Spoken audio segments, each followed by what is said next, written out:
Hi, I'm Rachel James. I'm a singer-songwriter and a classically trained pianist. I'm going to be instructing you through 30 days of piano lessons.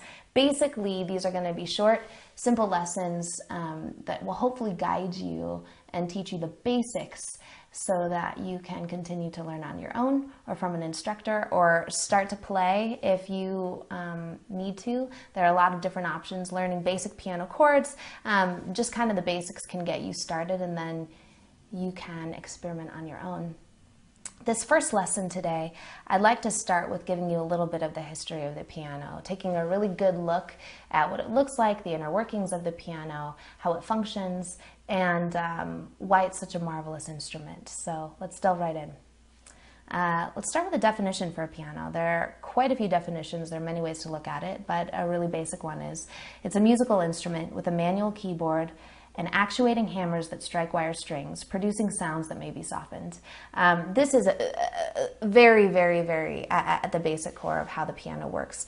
It's a stringed instrument with hammers that strike it. You can use what we call the sustain pedal to, on the damper pedal, to soften it, to make the notes ring out farther. There are so many different sounds that you can produce with the piano because of all of these options. Not to mention the instrument itself, I personally think is the most beautiful instrument. A lot of people use it as decoration. It's just lovely.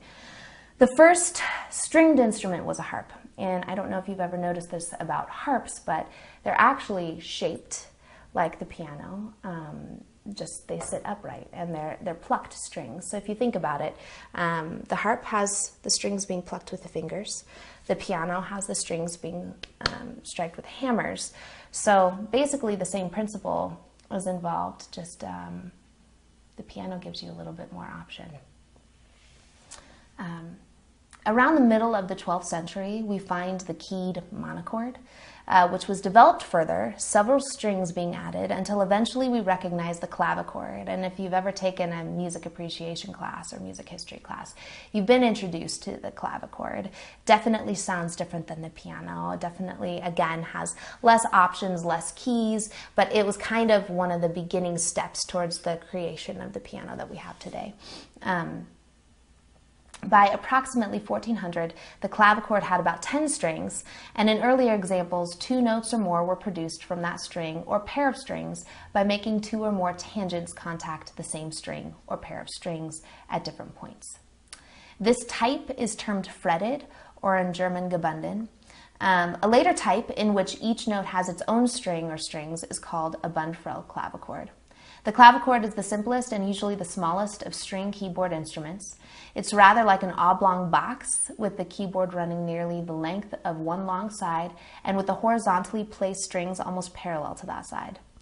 The small rest pins and bridge are at the right-hand side, and the strings are permanently damped at their left-hand ends by a strip of felter cloth.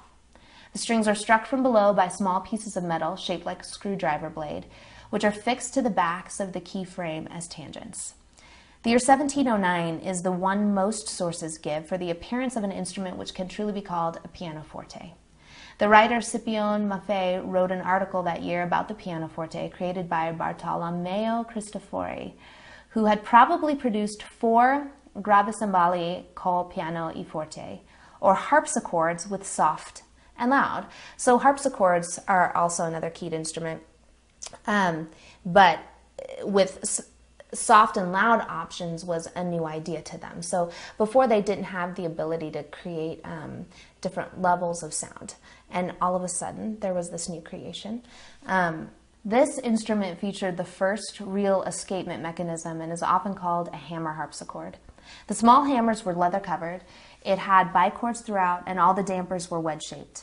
By 1726, he seems to have fitted a stop for the action to make the hammer strike only one of 2 strings, and he had produced about 20 pianos by this time. Then he's kind of presumed to have gone back to making harpsichords, probably because there was a lack of interest in his pianos, which is too bad. 3 of his pianos remain around today, one with 4 octaves, and we will go over what octaves are very shortly in these lessons.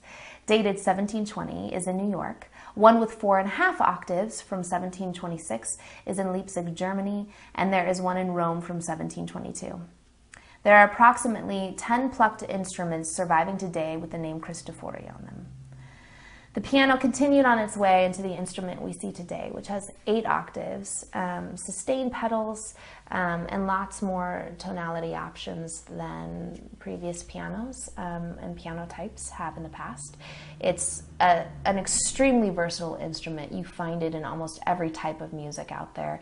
It can be played in so many different ways. In fact, I know people who take upright pianos, take the back side off of them and hit the strings from behind in order to create different noises, which is kind of a crazy way to use the piano, but you'll find that this instrument is extremely versatile, extremely exciting. Hopefully these lessons will inspire you to continue your learning.